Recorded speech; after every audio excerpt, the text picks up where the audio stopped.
Boa noite a todos que estão entrando na nossa live. Vamos aguardar o professor Celso entrar também, que eu já faço o convite. Samara, boa noite. Tá tudo bem por aí?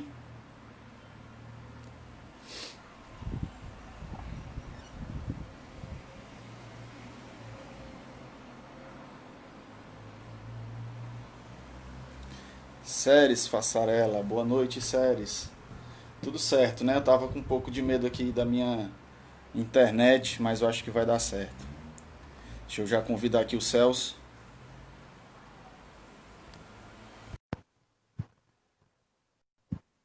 Rosane dizendo que já tá muito frio. Aqui tá calor. Oi, Pronto,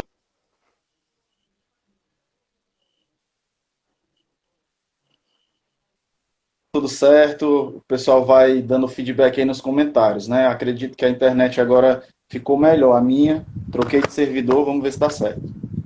Bem, tá, a gente vai, enquanto o pessoal vai chegando, o pessoal vai entrando na live, a gente vai introduzindo o tema, vai se apresentando aqui. Nós temos essa proposta chamada Diálogos Psicomotores, foi pensada nesse período de pandemia para nós conversarmos um pouco sobre a nossa área da psicomotricidade, a inserção dela nos vários espaços envolvidos com a saúde, com a educação, e pensamos em grandes nomes da área da psicomotricidade mundial, né, e nacional principalmente, para falar sobre temas pertinentes à nossa profissão, haja vista que nós temos aí a nossa regulamentação, né, da profissão no ano passado. Então é um momento extremamente importante, um momento muito rico para a gente poder criar esses diálogos, né, e criar mais ferramentas de discursos, ferramentas de diálogo mesmo com outras pessoas para a gente ir se integrando, né, enquanto psicomotricistas, porque isso também vai contribuir com a nossa profissão de modo geral.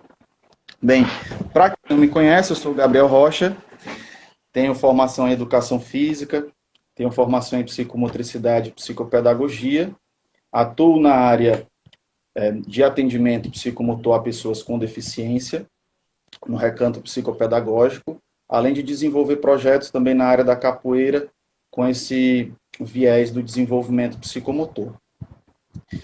E nós temos um convidado hoje especial, o professor Celso Mastrascusa. Pronunciei correto? correto. Celso Mastrascusa. Professor Celso é doutor em educação e mestre em educação pela Universidade Federal do Rio Grande do Sul, especialista em educação psicomotora e em psicomotricidade relacional e formador de adultos. E a sua graduação, a sua formação de base, assim como a minha, é educação física, né?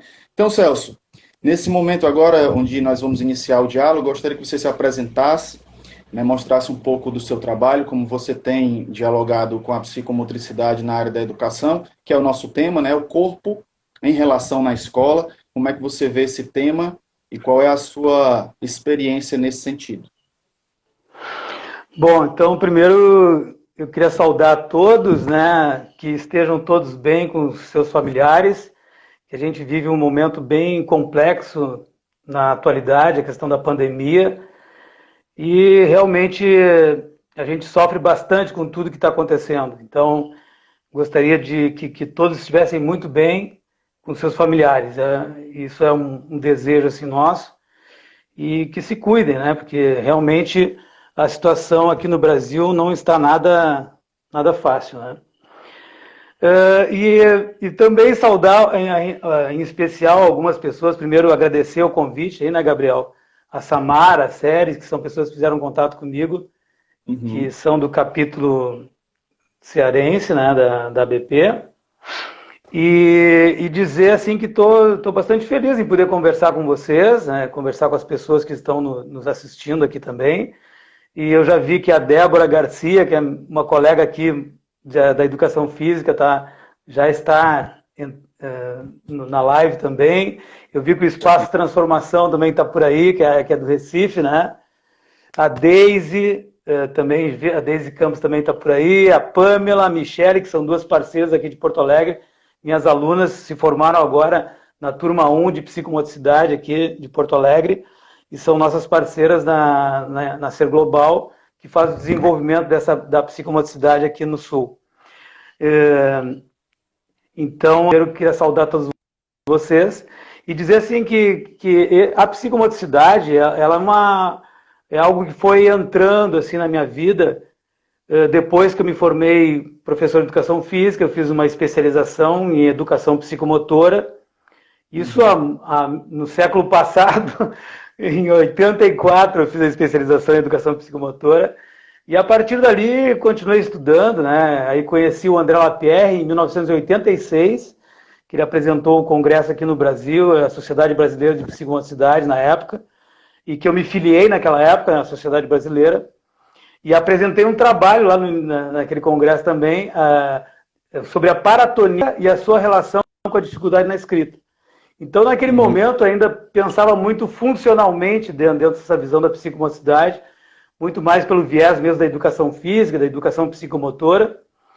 E com o passar do tempo, fui me atualizando, fazendo cursos, e em 92, através da Margarida Pinto, ela trouxe para Porto Alegre a formação em psicomotricidade, que na época chamava psicomotricidade relacional. Era um curso de extensão, virou pós-graduação, junto da PUC do Rio Grande do Sul, e ela trouxe o André Lapierre. Então, o André Lapierre era nosso supervisor científico, que chamava na época. Ele acompanhava a gente em reuniões científicas, fazia algumas supervisões de estágio acompanhando a Margarida também. E o Daniel Silva também foi meu formador naquela época. Bom, e aí fomos evoluindo tanto dentro da questão da educação física, porque depois que tu te incorpora na psicomotricidade, a educação física também ela evolui pela visão que a gente tem dessa globalidade. E na atualidade, então eu estou como tu falou, fiz doutorado, fiz mestrado e doutorado na área da educação, voltado para psicanálise e educação na URGS, e a partir daí comecei a trabalhar na universidade também. Dei 21 anos de aula nos cursos de educação física, fisioterapia, fonoaudiologia, pela área da psicomotricidade, desenvolvimento motor, também atuei com recreação na parte acadêmica, e agora eu estou coordenando um pós-graduação aqui em Porto Alegre. Formamos a turma 1, agora 20 alunos formados em psicomotricidade aqui, pela Ser Global e pela FAMAC, que é a Faculdade Mário Quintana, que certifica a nossa formação. E agora estamos com a turma 2 já em andamento. A turma 2 está em andamento. Resolvemos fazer módulos EAD, online, toda a parte teórica está sendo dada agora nesse primeiro momento. E assim que a gente tiver condições de poder se encontrar, de poder ficar mais perto, nós vamos iniciar a formação pessoal e a praxis supervisionada, que são os estágios tão necessários para a nossa formação. Então, estamos desenvolvendo vários trabalhos aqui. Eu vejo que esse momento que a gente está mais virtual também abriu outras possibilidades para a psicomotricidade. Eu não entendo que a psicomotricidade vai parar por causa disso. Acredito que é uma ferramenta, esse meio de comunicação. É óbvio que a questão do contato corporal, da presença do contato corporal com as pessoas é fundamental, o movimento é fundamental, mas nada nos impede de também criar esses diálogos e comunicação através da internet, das ferramentas de comunicação que existem à nossa disposição. E quero dizer que a educação desde o início, desde a minha carreira, quando eu iniciei a educação física, eu já ingressei na educação. Trabalhando com crianças pequenas, a minha mãe tinha uma escolinha maternal, era Vovó Conceição, o nome da escolinha, e aí eu comecei a fazer aula de educação física lá, imagina daquele jeito, né? Mais pela questão do exercício físico mesmo, e depois conhecendo a psicomotricidade, as coisas foram mudando. Hoje em dia nós estamos num momento, né, Gabriel, que, como tu bem falasse, que a psicomotricidade é uma profissão agora, ela está regulamentada tem um número no CBO, e nós temos agora que valorizar isso. Inclusive, eu tenho deixado um pouco de lado a questão de ser professor para ser psicomotricista. Eu acredito que nós tenhamos que nos nomear psicomotricistas para que a gente possa realmente começar a ocupar nosso espaço dentro da educação, dentro da área da saúde, porque é um campo muito vasto e nós temos que mostrar essa diferença. Uhum. Não quer dizer com isso que nós estamos tirando a profissão de ninguém. Muitas vezes os professores de educação física podem se sentir ameaçados ou como sendo alguém que vai concorrer, mas na realidade não é isso. A psicomotricidade ela entra dentro da escola porque tem espaço para psicomotricidade na escola. Ela no meu ponto de vista, ela é uma ferramenta também que vai auxiliar no desenvolvimento global do ser humano. Eu digo que a psicomotricidade ela faz a conexão ao humano. Eu entendo que desde de bebê até a vida adulta, idoso, nós buscamos essa conexão com o humano, que cada vez mais está sendo perdida. E esse momento de pandemia veio nos colocar essas questões do distanciamento e muitas vezes diziam, né, que a internet veio para substituir, então, as aulas presenciais. A internet veio vai tomar conta agora da escola, das universidades, vai tudo virar EAD. E o que a gente está vendo nesse momento, que nós estamos em casa, fechados, tendo que fazer contato pela internet, é que a gente não quer mais saber de internet e a gente quer voltar para esse contato, porque, claro, somos humanos, e o humano necessita... E o humano necessita disso, Gabriel, desse contato, dessa relação que está presente em todas as nossas atuações. E a psicomotricidade, basicamente, é isso. O livro que eu e a Núria Frank lançamos em 2016, ele exatamente fala sobre isso. Corpo em movimento, corpo em relação. Nós entendemos que esse corpo, a gente até no próprio livro, a gente desenvolve o tema do corpo como sendo corpo sujeito. Nós colocamos essa palavra complexa, né? Uma palavra que tem um adjetivo junto, um adjetivo não, são dois substantivos, mas que mostram a força desse corpo. Não um corpo físico, nem um corpo intelectual, nem um corpo emocional, mas sim a complexidade do ser humano, que passa pelo sujeito, pela constituição do ser. Uhum. Por isso a gente chama de corpo sujeito, porque não tem como a gente separar. Mesmo nós aqui à distância, Gabriel, nós estamos nos comunicando e o nosso tônus está presente, a nossa emoção está presente, o nosso cognitivo está presente, a nossa espiritualidade, que a gente chama a questão dessa conexão com a vida, com a questão da natureza, com a questão do holístico, eu chamo de espiritualidade, todos os nossos valores estão presentes na nossa comunicação. Então não tem como dizer que só porque nós estamos separados, agora tu está aí no Ceará, eu estou aqui no Rio Grande do Sul, mas nós estamos em conexão. Aquilo que o Lapierre fala, a gente tem que atingir a comunicação pessoa a pessoa. E é exatamente isso que nós estamos fazendo.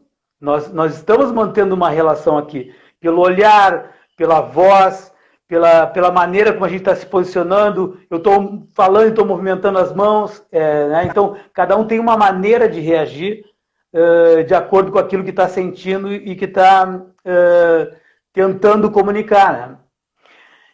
Então, a psicomotricidade, entrando na escola, ela vai atuar num ponto que eu entendo que seja um ponto que ainda está faltando, que é essa conexão não apenas com a questão emocional, mas com a questão das relações.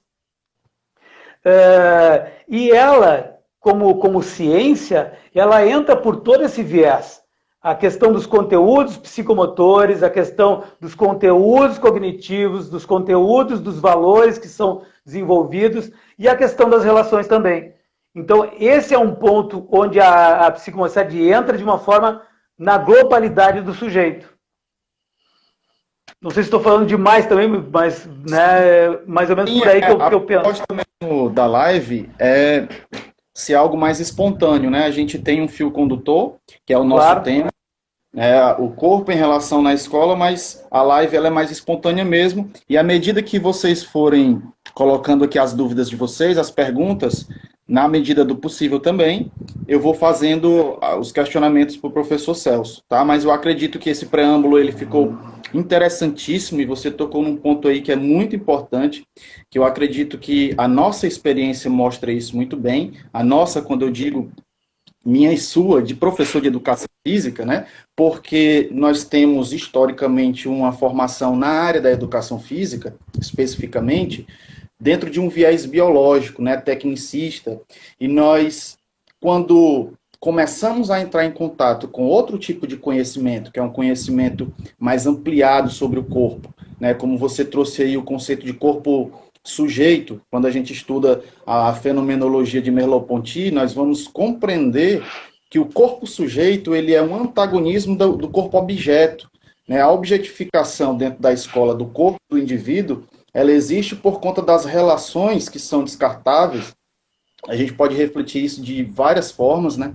Entre várias perspectivas. Na perspectiva social, a gente tem Zygmunt Bauman, que falam também dessa dificuldade das relações humanas que se tornaram descartáveis, e isso atravessa o corpo, passa pela escola, e nós, como profissionais da área da educação e da saúde, que mantém essa interface, estamos no meio disso, e podemos contribuir com a nossa prática pedagógica, no caso da escola, né? Dentro de um olhar psicomotor que é um corpo sujeito. E aí vem uma pergunta, que já colocaram aqui também nos comentários, sobre o papel da psicomotricidade na escola, né? Com todas essas problemáticas que são bem a nível macro, e a gente vem para dentro da corrente sanguínea da escola e começa a perceber todos esses problemas interferindo também na relação dos alunos, na agressividade, na forma como eles lidam com o corpo. E aí, a psicomotricidade adentra a escola, né, e qual seria o papel dela dentro de todas essas problemáticas? Sim, acho bem interessante as tuas colocações, concordo exatamente com Merleau-Ponty, como Bauman também, são autores muito interessantes que falam dessa questão do corpo, né, como algo que tenha que ter a comunicação dentro da escola. E eu penso que o Lapierre também traz coisas muito importantes quando a questão da aprendizagem e do corpo, desse corpo em movimento, e da presença do adulto, que ele chama adulto nas relações, o adulto professor. Então, o psicomotricista, o que ele chama de adulto, o adulto são todos aqueles que mantêm relação com a criança. Podem ser os atendentes de creche, os próprios pais, o professor, o psicomotricista. Normalmente as relações são, como tu falaste, de cima para baixo. São autoritárias, não como autoridade. Infelizmente, nós estamos ainda na educação repetindo esses modelos mais antigos de educação, onde o professor detém o conhecimento e o aluno apenas responde aquilo que o professor quer escutar. Então, nós, infelizmente, ainda vivemos nesse mundo. Por mais que Paulo Freire tenha trazido, né, a pedagogia da autonomia e vários outros livros que ele escreveu, nessa visão mais libertadora, mais da crítica da realidade, nós não conseguimos ainda compreender exatamente do que ele falava. Muitos ainda colocam como sendo ele, então o Paulo Freire tem ideias comunistas, ele não consegue compreender a educação como ela tem que ser, mas na realidade, quando essas pessoas falam isso, são pessoas que não conseguiram ler profundamente a obra de Paulo Freire, porque em momento nenhum ele fala isso. Ele fala muito mais na questão de tu ser, da busca da tua autonomia, como sendo um sujeito de ação, onde ele vai colocar o seu pensamento e tem que ser respeitado pelo seu pensamento, da maneira como ele pensa. E a partir da concretude da realidade, fazer com que essa concretude possa ser modificada. E muitas vezes a escola, ela traz coisas prontas, já estabelecidas, onde o aluno não tem oportunidade de fazer nenhuma mudança.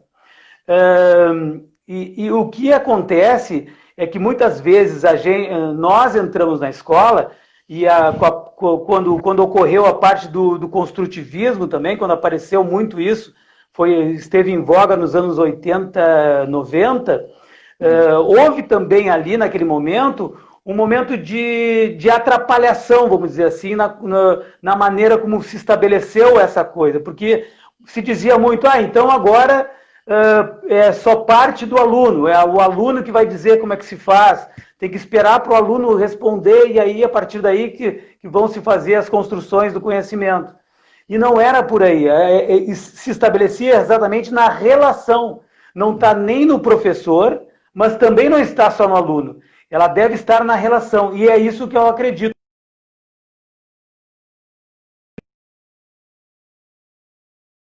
A educação e o conhecimento se estabelece nas relações. Não é uma via única, e sim uma via de mão dupla, onde o professor propõe, onde o aluno também propõe, e a partir daí se constrói o conhecimento. Então a psicomotricidade, entrando na escola, ela vai poder abrir essa porta para esse tipo novo de conexão. Porque não é educação física, e isso também nós psicomotricistas também temos que nos reciclar, porque ainda existe uma confusão, a gente vê muito, por exemplo, se a gente colocar psicomotricidade na educação infantil, se botar esse tema e tu começar a perceber os vídeos e o que aparece, são atividades também estereotipadas, são atividades muito mais de uma atividade de um exercício funcional do que realmente a psicomotricidade. Então, no meu ponto de vista, pode ser por aí que a educação física se sinta ameaçada. Porque nós, psicomotricistas, ainda também não sabemos qual é o nosso exato espaço dentro da escola e o que nós vamos fazer de diferente.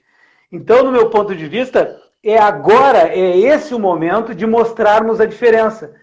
Que não é educação física, e por que não é educação física? E aí, a minha experiência do livro que eu escrevi junto com a Núria, ela vem da minha tese de doutorado. A minha tese de doutorado eu fiz dentro de uma escola particular aqui de Porto Alegre, uma das maiores escolas particulares de Porto Alegre.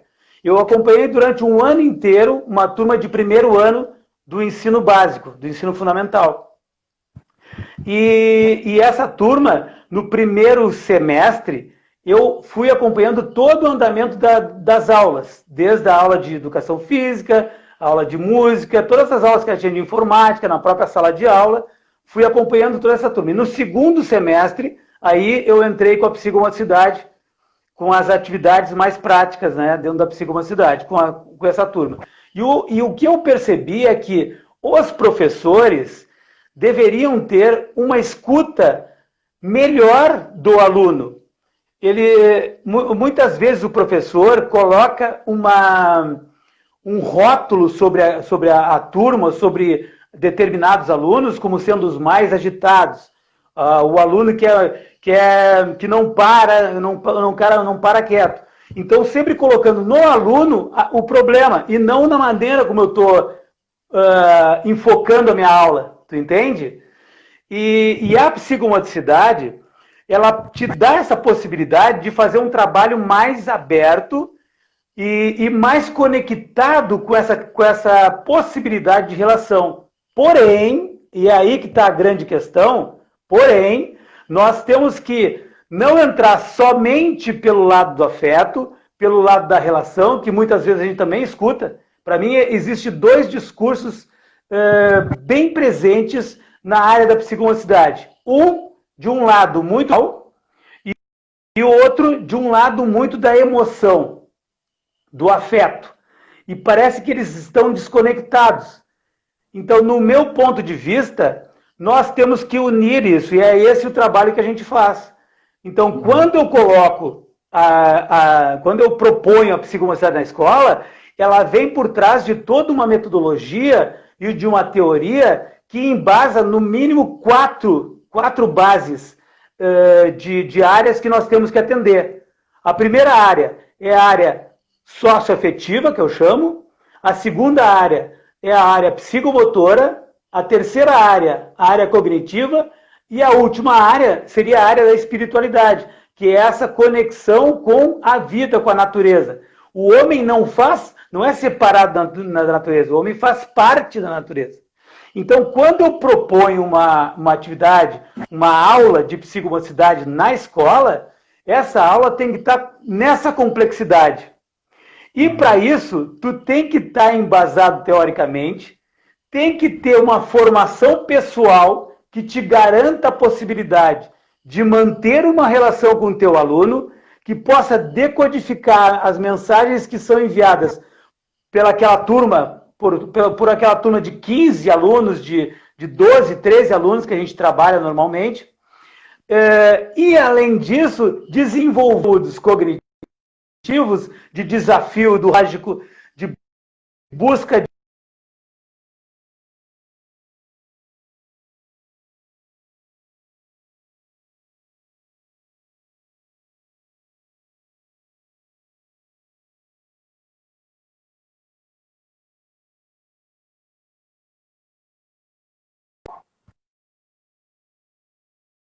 nós temos ainda muito que estruturar essa psicomotricidade escolar, para que ela não fique como a educação física, que ela tem o espaço dela, porque eu, como venho da educação física, como eu formei muitos educadores físicos por 21 anos, né, trabalhando dentro da universidade, o que eles vêm trazendo de bagagem é realmente aquela coisa do apito, de fazer fila, de ficar um atrás do outro, de fazer um circuito de atividades.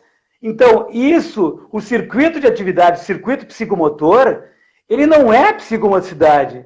Então, o educador físico, ele tem a psicomotricidade como sendo uma parte do conhecimento que ele utiliza na aula de educação física. Mas ele não é psicomotricista. Porque falta para ele o quê? Falta para ele a formação pessoal e a prática supervisionada. Por mais teoria que ele tenha do desenvolvimento psicomotor, falta para o educador físico toda essa bagagem que nós enfrentamos quando nos formamos psicomotricistas da formação pessoal, que faz com que tu tenha consciência, ou que tu pelo menos te conecte muito mais com as tuas questões pessoais, para que tu não projete na relação. Então, eu vejo que isso é de uma complexidade muito grande e nós temos que muito debater, muito conversar sobre isso, para que a gente possa realmente entrar na escola com segurança, sem que as pessoas, sem que, né, os outros educadores se sintam ameaçados com a nossa presença. Eu vou dar um exemplo que aconteceu dessas aulas que eu dei no colégio, onde a professora de sala de aula algumas vezes era convidada para participar da sessão também, da aula também, né? E numa dessas aulas que ela participou, a gente brincou com bolas e tinha paraquedas também, e tinham outros materiais. Quando terminou a aula, eu cheguei para a professora e disse assim, e aí, o que tu achou da aula? Daí ela disse assim, foi legal, foi legal. Ah, foi legal porque não gostou muito? O que aconteceu? Daí ela disse, é que eu tomei muitas boladas, né? E essas bolas são aquelas bolas grandes de plástico, não é uma bola que machuca, né? Mas aí eu tentei aprofundar um pouquinho mais com ela o que ela estava querendo dizer, e aí eu disse assim, mas tomou muitas boladas? Mas foi de todo mundo ou foi de algum grupo? De quem que tu tomou mais boladas? Daí ela disse assim, eu tomei mais bolada do fulano, do fulano e do fulano. Daí ela ficou pensando assim, e eu perguntei para ela, como é que eles são na sala de aula, esses três que tu falou? Daí ela meio que tomou um baque, assim, né? Porque ela começou a perceber que esses três realmente são aqueles que ela mais chama a atenção, que ela mais repreende. Tu entende? Então, o que serviu isso? Né? Na questão para a professora e como a psicomotricidade pode auxiliar na própria sala de aula na relação com a professora. Ela começou a perceber que ela deveria entrar, chamar a atenção ou buscar a relação com essas crianças de uma outra maneira, de repente não de uma forma tão incisiva, de uma outra maneira para que ela pudesse ter uma relação mais qualificada com esses alunos, tu entende? E aquelas boladas lá remeteram ela a pensar sobre isso. Então, a psicomotricidade pode e deve auxiliar a toda a engrenagem da educação para essa evolução de um aprendizado com maior qualidade, mas também de uma relação mais harmoniosa, mais tranquila dentro da escola, em todos os seus âmbitos, né? Eu percebo que existe realmente essa confusão, principalmente na área da educação física e da psicomotricidade, né, de fato. A gente comentou sobre isso, né, inclusive no Congresso do Rio de Janeiro, de psicomotricidade, e o que a gente tem tentado fazer é mostrar, de fato, que as disciplinas educação física, psicomotricidade, inserida no espaço escolar, elas não são excludentes, mas são complementares. Então, a educação física, ela tem o seu objeto de estudo, né, tem a sua prática. A psicomotricidade também tem o seu corpo teórico, a sua prática tem também o seu objeto de estudo muito bem definido. E eu gosto o Alcoturrier, no livro dele, o método Alcoturrier, ele fala que a psicomotricidade, né, de modo geral, a psicomotricidade vem para revelar a complexidade daquilo que é humano, que é algo que você trouxe aí. Né? Então, o ser humano ele é complexo, né? E existe várias dimensões, não só a afetiva e nem só a fisiológica, a biológica, que a gente está acostumando a chamar aqui de funcional.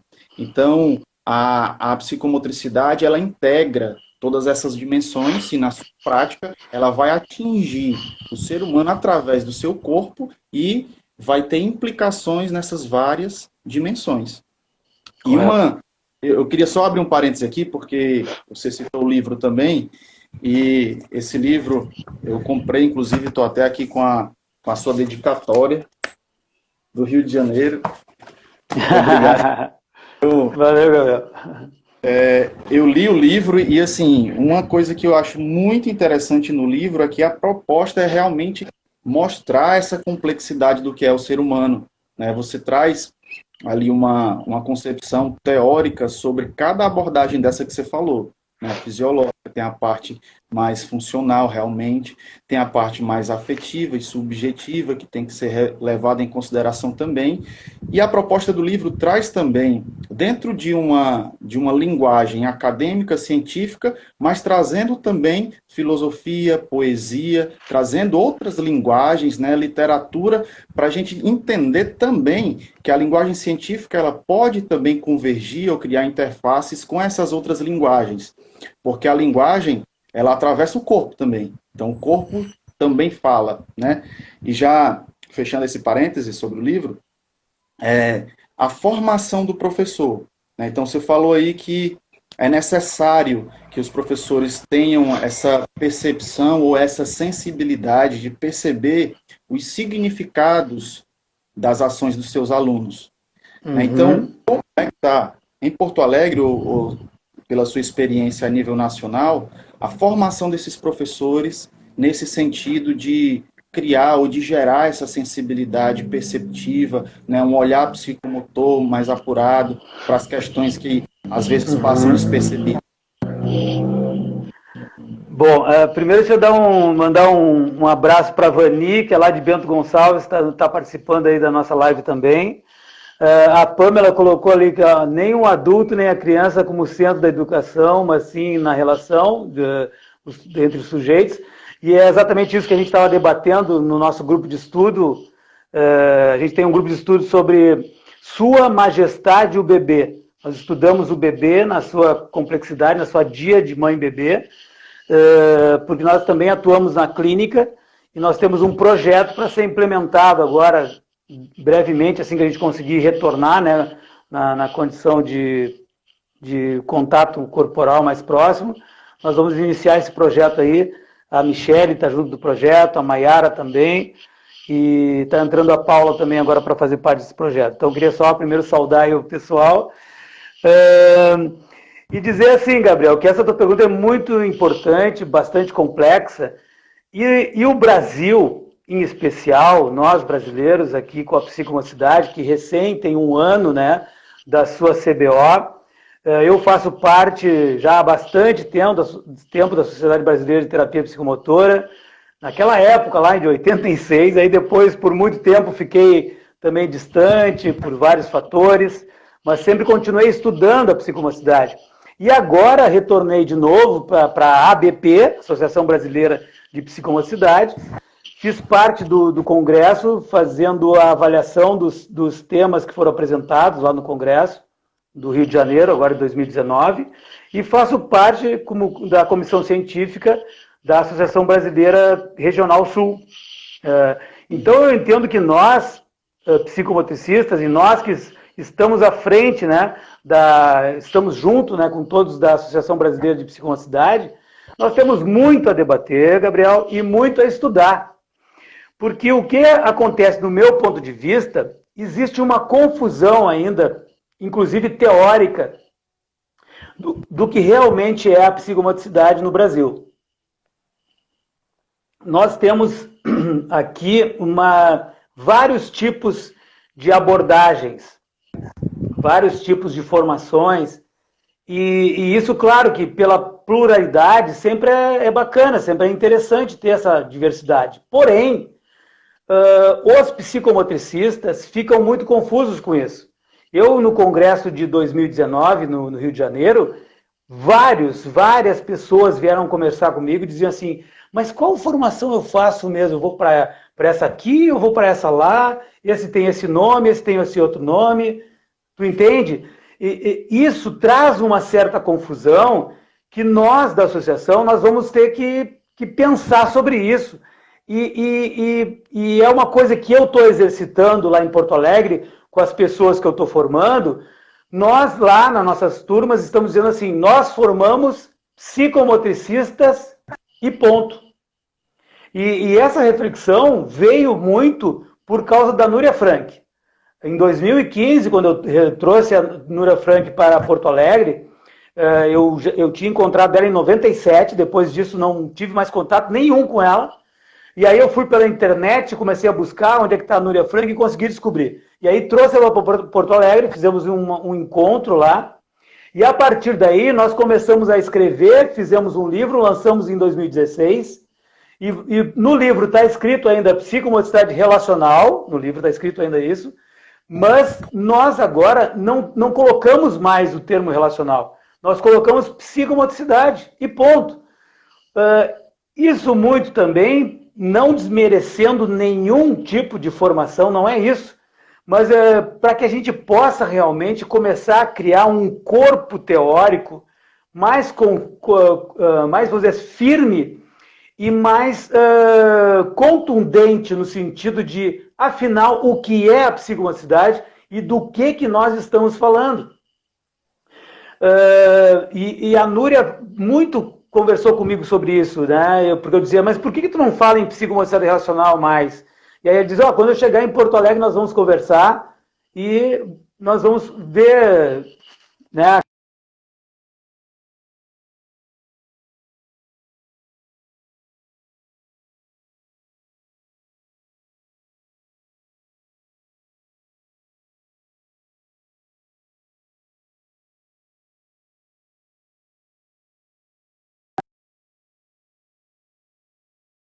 E no próprio nome já diz isso. Eu acho que caiu a imagem do Gabriel. Tava reconectando, agora aqui já voltou. Ah, tá. Então, a psicomotricidade, ela, no próprio nome, ela já abarca essa complexidade. Tu entende? Então, eu penso que o que nós temos que colocar como base de quem forma um psicomotricista são realmente essas 3 bases de formação, 3 pilares de formação. Ou seja, formação teórica, um pilar. Segundo pilar, formação pessoal, que alguns chamam de formação corporal, eu chamo de formação pessoal. O terceiro bloco a praxis supervisionada, que é o que nós chamamos aqui, ou supervisão de estágio, como... Essa formação pessoal, eu acho que ela é primordial e essencial para o psicomotricista, e eu acredito que a psicomotricidade, dentro dessa temática que nós estamos abordando aqui, que é ela na escola, especificamente, pensando sobre Sim. o corpo, né? O corpo discente, no caso os alunos, e as relações que eles vão mantendo ali no chão da escola. E pensando também no corpo docente, eu acredito que a psicomotricidade tem muito a contribuir, né? Aí em Porto Alegre, tem algum movimento nesse sentido da psicomotricidade sendo implementada, né? Não sei se esse é o termo mais correto, mas algum movimento para a formação do professor dentro de uma formação que seja corporal para professores de modo geral? Sim, olha, o que a gente tem de projetos, né? Ainda a psicomotricidade é muito, vamos dizer assim, não é muito bem aceita ainda dentro do ambiente escolar. Primeiro, no meu ponto de vista, a entrada da psicomotricidade na escola, ela entra também atuando nesse ponto que tu falou, né? Tanto na questão discente, como na questão docente. E, além disso, na questão família também, comunidade. Porque podem ser feitos trabalhos tanto dentro da escola com os alunos, como com pais e alunos, como com professores. Na minha tese também de doutorado, eu tenho um dos capítulos ali que eu falo sobre a formação pessoal dos professores. Porque eu entendo que quando eu fazia a entrevista com os professores, eles falavam muito de coisas tipo, nossa, esses alunos são maldosos na maneira como eles fazem as coisas, vinham com coisas muito fortes, que é óbvio que tinham muita projeção sua ali, muita projeção do professor sobre as questões dos alunos. E a gente sabe que isso acontece. E nós somos formados, através da formação pessoal, exatamente para poder evitar o máximo possível esse tipo como é que eu vou dizer, esse tipo de percepção, vamos dizer assim, da maneira como o aluno se coloca, de uma projeção daquilo que eu estou sentindo pelo que o aluno está fazendo. Então, muitas vezes, um aluno muito agitado, porque eu também sou agitado, me chama mais atenção. Ou por um aluno que é muito quietinho, e aí eu tenho pena desse aluno que tem que estar quietinho, e aí eu dou mais atenção para esse aluno. E isso acontece com todo o quadro da escola também. Mas ainda existe um certo preconceito dentro da própria escola quanto à questão da chegada da psicomotricidade por falta de conhecimento mesmo do que é. Por isso que eu digo, Gabriel, que nós temos muito ainda que debater nas escolas. Eu fiz em Porto Alegre, eu chamei para uma que eu chamei de happy hour, eu chamei diretores de escolas para conversar sobre a psicomotricidade no ambiente escolar. E para colocar, muitas escolas pensam a física, já faz a psicomotricidade. E nós sabemos que não é isso, cada um tem o seu campo de atuação. Então, chamar os diretores para uma conversa foi também para poder ampliar a visão deles do que é psicomotricidade, né? Porque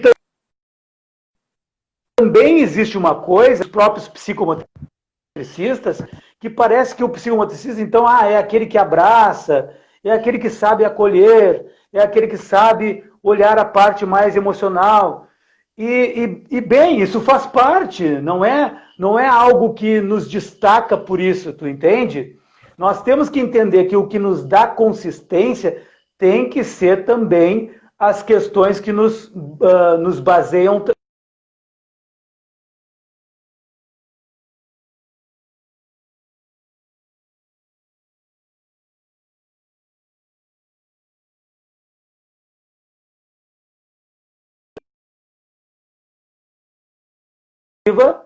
e da psicanálise. Então, tem várias vertentes. E agora também, muitas coisas do TCC, da teoria cognitivo-comportamental, que eu entendo que são importantes. Tu imagina falar sobre regulação emocional. Por que não falar de regulação emocional?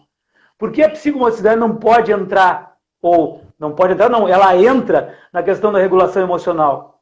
o que nós temos que compreender é que a psicomotricidade, assim como a psicanálise, ela fala de vida. Ela trabalha com a vida. Por isso que eu digo, ela é a conexão ao humano. Então, nós temos um potencial muito grande, mas nós precisamos estudar mais e ter mais capacidade de entrar na escola e mostrar onde nós poderemos entrar. Por exemplo, na questão da avaliação, nós podemos colaborar muito com a questão da avaliativa.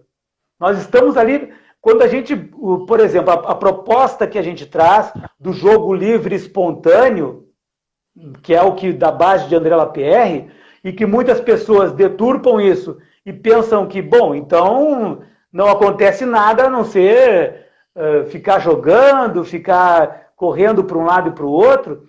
Então, são pessoas que certamente não leram as obras de André Lapierre, de Aucouturier, lá no início, né? Porque o jogo livre espontâneo, só nesse ponto, ele já traz toda uma conexão com tudo que é de verdadeiro de cada um. Por exemplo, quando a gente faz uma formação com adultos e tu propõe um jogo livre espontâneo, vai aparecer coisas primevas lá do início do teu início, como tu era criança. Olha a importância disso. São coisas que estão marcadas em todos nós. E a criança, porque é muito mais espontânea, vai estar muito mais fácil dela entrar nisso, porque ela tem muito menos movimentos estereotipados. Quanto mais uma criança pode ter a possibilidade de buscar o seu movimento, de escolher aquilo que deseja fazer, respeitando o espaço do outro, mais essa pessoa será um ser que saberá escolher as suas coisas para o futuro. Ou seja, a profissão que ele deseja, a profissão que ele ama. Quantos de nós escolhemos profissões e somos infelizes na nossa profissão porque fomos, por várias questões, sendo levados a buscar tal e tal profissão sem ter a possibilidade de uma escolha? Muitas vezes, meu pai é advogado, minha mãe também, bom, tem um consultório, eu vou seguindo e vou indo, tá, eu vou ser advogado. Mas te dá brilho no olhar, te dá prazer fazer isso, e aí muitas vezes largam a profissão, tu entende? Então, olha a possibilidade que só esse jogo, só uma parte do jogo livre eu estou falando, não é tudo o jogo livre, não é só essa questão do desejo, o desejo também está presente. Mas o desejo tem que ter o limite. Tem que ter o limite é estruturante. Então, olha a complexidade de tu poder fazer uma sessão com jogo livre espontâneo e que tu possa ver tudo isso além do movimento e das questões psicomotoras que acontecem, porque quando uma criança salta, ela está trabalhando coordenação dinâmica geral, quando ela está picando uma bola, coordenação visomotora, óculo manual, quando ela está passando por cima de uma corda, está trabalhando equilíbrio, e eu não preciso montar circuito para isso. Que bom que a educação física faça isso. Também, né? Oi? E está partindo do desejo dela. Tu entendeu? É muito mais profundo. Eu acho que essa sua fala é muito importante, porque como a gente estava tratando aqui no início, né, a nossa formação em educação física, e mais uma vez a gente faz essa ressalva, né? Nós não queremos trazer uma dicotomia aqui entre educação física e psicomotricidade. Mais uma vez, a gente fala, elas são disciplinas complementares, são ciências e conhecimentos que se complementam. Claro. E compreender o que cada uma, qual é o lugar de cada uma, é o nosso papel, né, enquanto professor. E eu acho que é uma desconstrução que tem que haver, que quem parte da área da saúde, principalmente, estuda psicomotricidade, onde pensa sobre o jogo livre, sobre o jogo espontâneo, precisa, de fato, desconstruir muitas coisas. Eu passei por essa experiência e foi angustiante, né? Então, a formação, por isso que eu falo da formação como primordial para o psicomotricista. Claro. Porque a formação pessoal, ela te dá nessa percepção, que é uma percepção que vai te constituir quanto profissional.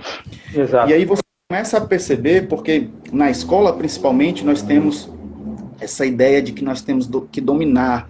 Nós temos que saber como vai ser o começo, como vai ser o meio, como vai ser o fim, já vai estar tudo delimitado e a criança vai só executar. Então a criança, naquele momento ali, é o que o Jean Lebouche vai dizer que são desportistas robôs. Né? O professor diz, física está ali para formar atletas, né? Está preocupado com o gesto técnico. E o psicomotricista, ele não está preocupado com o gesto técnico simplesmente. Ele está preocupado com esse indivíduo, com o seu corpo em movimento e o seu desejo de se movimentar. Claro. Então, isso é uma desconstrução, né? É algo que passei por essa experiência. Eu tenho até o desejo e a vontade de escrever sobre isso e fazer uma pesquisa também na área da educação física e da psicomotricidade. Legal.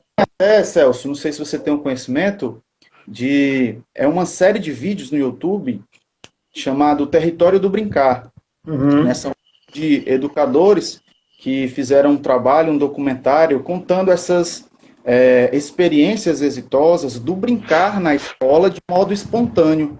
Sim. Então, elas iam para a escola e ofereciam materiais desestruturados, materiais que não eram brinquedos previamente construídos, e foram lá, entregavam, era um pedaço de madeira, era pneu, né, era corda, e com aquilo, no jogo espontâneo, as crianças iam criando, e você ia supervisionando as atividades da criança. Acredito que a formação do pessoal do Território do Brincar é em pedagogia, mas isso, para nós psicomotricistas, é muito importante e interessante, porque mostra a potencialidade desse olhar que é mais ampliado para o movimento humano, né, para o desenvolvimento. Agora, eu gostaria de entrar num tema que para mim também é muito caro, que é o tema da inclusão. Né? Então, como você vê a psicomotricidade inserida na escola, como promotora, né, de um olhar também para o docente e para os próprios discentes, para o corpo deficiente, para as pessoas que têm algum tipo de deficiência e tem lá o diagnóstico muito bem definido. Tá bem. Bom, mas antes eu queria tocar em duas questões que acho que é importante, mas já vou falar sobre isso, sobre a questão da inclusão, tá?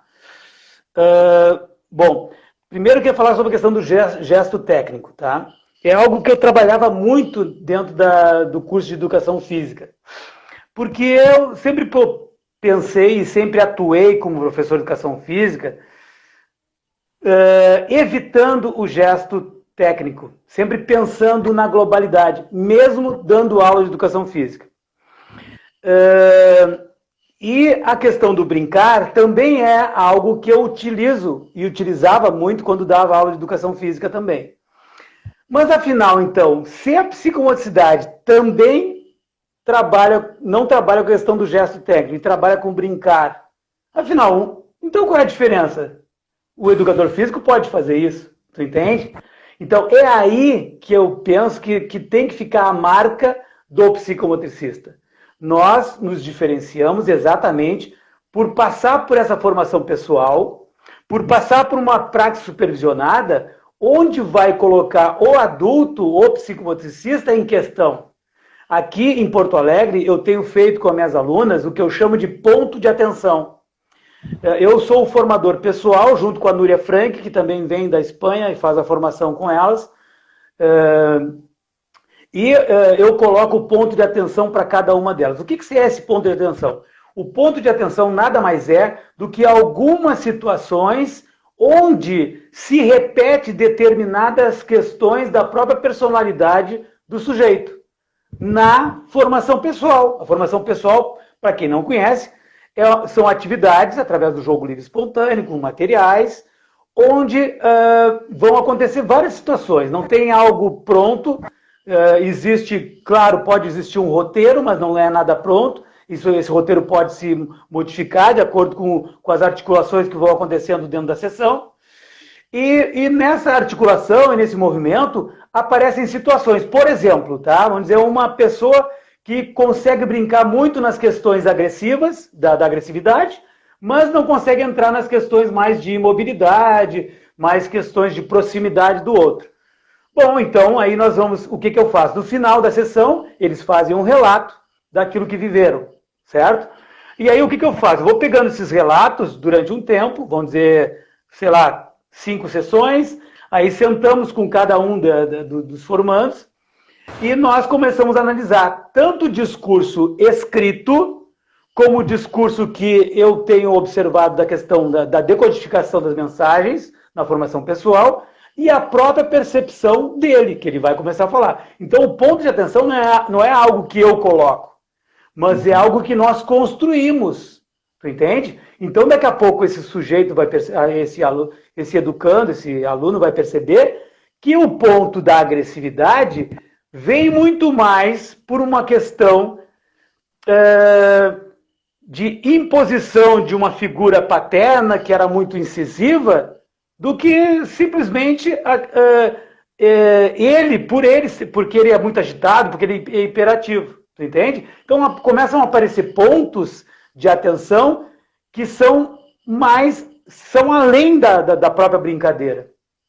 E isso favorece muito, porque quando o aluno volta para uma próxima sessão, ele vai ter aquilo como um ponto para perceber. Não quer dizer que ele não vai poder reagir. Ele vai brincar, vai entrar na agressividade, mas quando ele entrar na agressividade e tiver momentos de mais calma, de mobilidade, ele começa a pensar sobre isso também e vai auxiliar ele a buscar o seu desenvolvimento.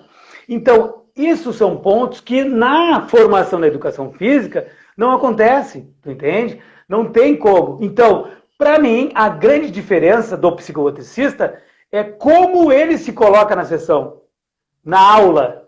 O adulto, a presença do adulto é que vai fazer diferença na sessão. Por quê? E aí eu vou entrar na questão do brincar, desse grupo que tu falou, né, que faz brincar livre e espontâneo. Bom, brincar livre e espontâneo todo mundo pode fazer, mas de que forma é a atuação desses pedagogos ou desse educador físico que está lá propondo isso? Entende? Uhum. É diferente. O psicomotricista vai perceber o grupo na escola, vai perceber o grupo, vai ver o que está acontecendo no grupo. Pois não. Porque, de acordo com o meu tempo aqui que eu estou organizando, faltam 3 minutos para a live cair, tá? Então, só para a gente poder ir já...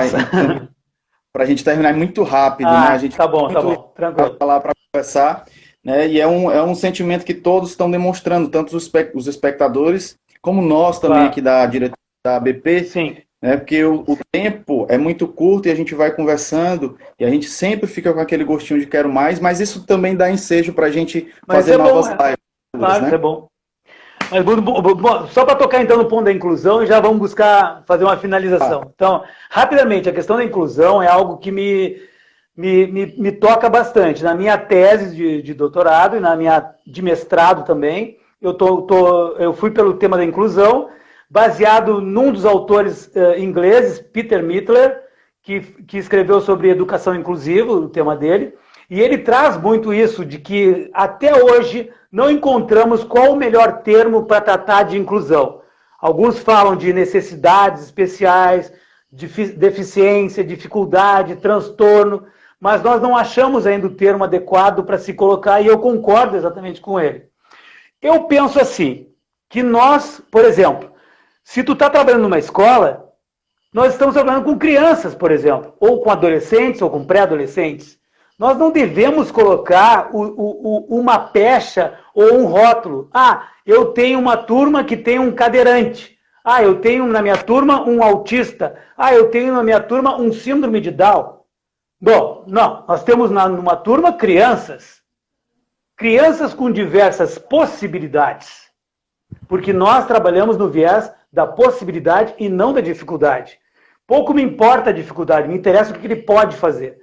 E eu tenho experiência sobre isso. Crianças que utilizavam cadeira de roda e participavam da aula, sem problema nenhum. Porque é aí que vai entrar, Gabriel, a formação que tu tem, como o adulto se coloca na sessão. Essa que vai ser a diferença, tu entende? Porque, claro, eu posso colocar, então essa criança tem uma limitação. Então eu vou tratar diferente ela por isso.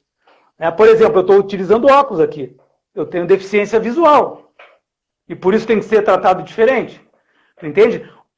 E uma coisa que eu, na minha dissertação de mestrado, a banca me bateu muito, uma pessoa da banca me bateu muito, porque eu coloquei necessidades especiais e disse assim,